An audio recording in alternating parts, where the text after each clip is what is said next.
Welcome friends, important concepts free हर रोज में आपका स्वागत है।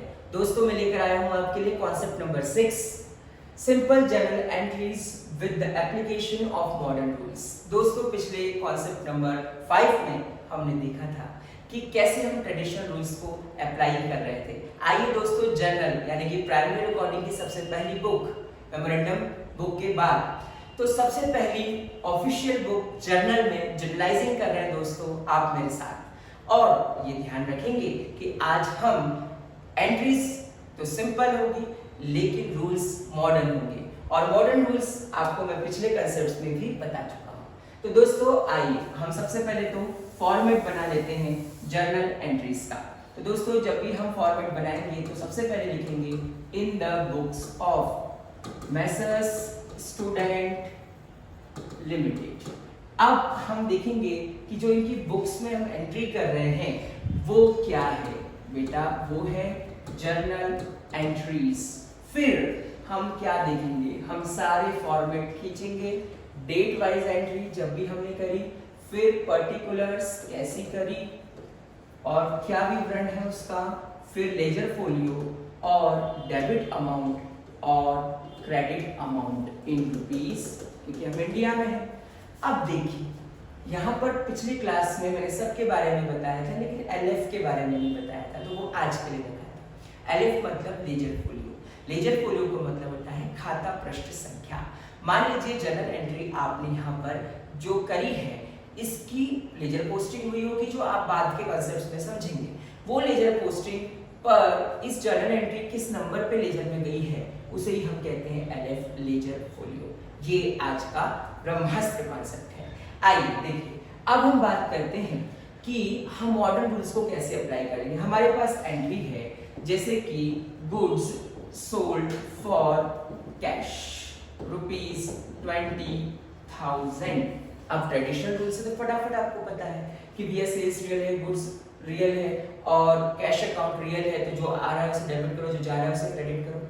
लेकिन अब यहाँ पर हम देखेंगे कि यहाँ पर मॉडर्न रूल्स में कैश को क्या माना गया है, कैश को माना गया है एसेट, और सेल्स को क्या माना गया है, सेल्स या गुड्स को वैसे यहाँ पर क्या माना गया है, सेल्स को रेवेन्यू, लेकिन एक्सपेंस और इनकम में भी रख सकते हैं इसको। रेवेन्यू को हमने बोला था हम इनकम भी कह सकते हैं, तो यहाँ पर हमने रेवेन्यू में माना।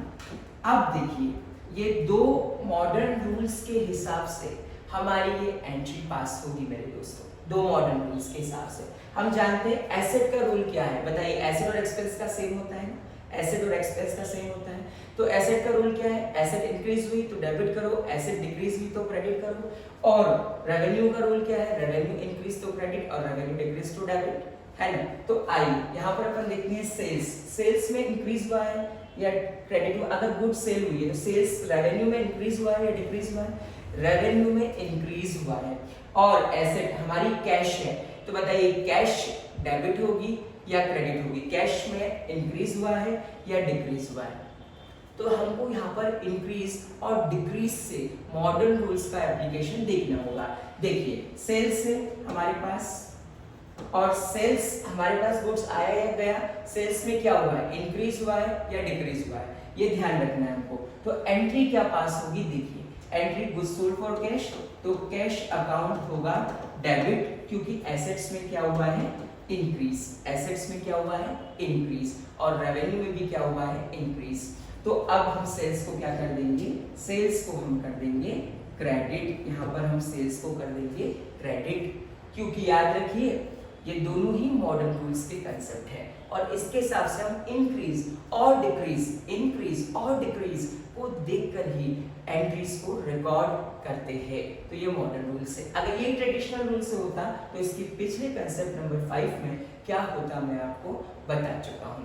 देखिए अब अपन देखते हैं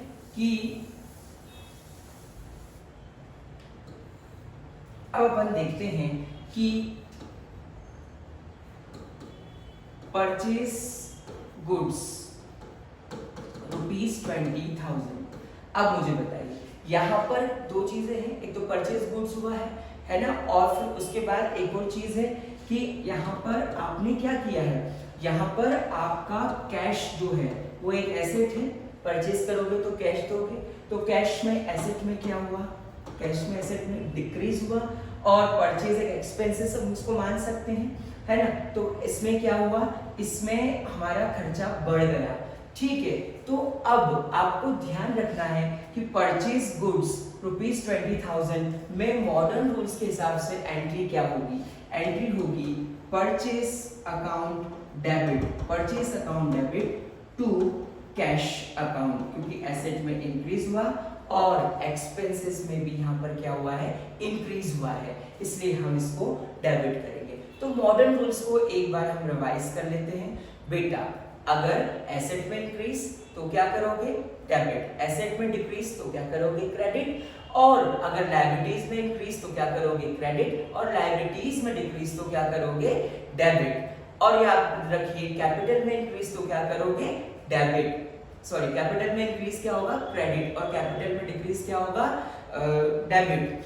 अब फिर उसके बाद हमारे पास एक्सपेंसेस में इंक्रीज डेबिट और एक्सपेंसेस में डिक्रीज क्रेडिट, और रेवेन्यू में इंक्रीज क्रेडिट, रेवेन्यू में डिक्रीज डेबिट। ये पांचों रूल्स को अप्लाई कैसे करना है, सबसे पहले एंट्री देखना है, एंट्री में कौन से दो इफेक्ट अकाउंट्स इफेक्टेड हो रहे हैं उन दोनों को देखना है, सोदे ट्रांजैक्शन के अकाउंट्स को देखना है कि कौन से डेबिट कर सकते हैं, क्रेडिट, और फिर देखना है कि इंक्रीज कैसे हो रहे हैं और डिक्रीज हो रहे हैं या डिक्रीज हो रहे हैं। दो की कंसेप्ट, इंक्रीज हो रहा है तो जो कंसेप्ट कहता है वो है पर्टिकुलर, और डिक्रीज हो रहे थे जो हेड कहता है वो कॉन्सेप्ट पर्टिकुलर कहता है, वो चीज देखनी है। ये दो चीज के माध्यम से हम क्या कर सकते हैं, ट्रेडिशनल रूल से भी एंट्री पास कर सकते हैं और मॉडर्न रूल से भी एंट्री पास कर सकते हैं। और बस जैसे ही एंट्री पास हुई purchase account debit to cash, मान लीजिए सपोज 20,000, तो हम डेबिट अमाउंट और क्रेडिट अमाउंट में अमाउंट लिखकर अपनी चीजों को ध्यान से समझ सकते हैं और एंट्री को मॉडर्न रूल से भी पास कर सकते हैं। अब आप मॉडर्न रूल से एंट्री करने में मैच्योर हो चुके हैं और सीख चुके हैं। तो कॉन्सेप्ट नंबर 6 में हमारे साथ बने रहने के लिए धन्यवाद। जय हिंद, जय भारत, फिर मिलेंगे।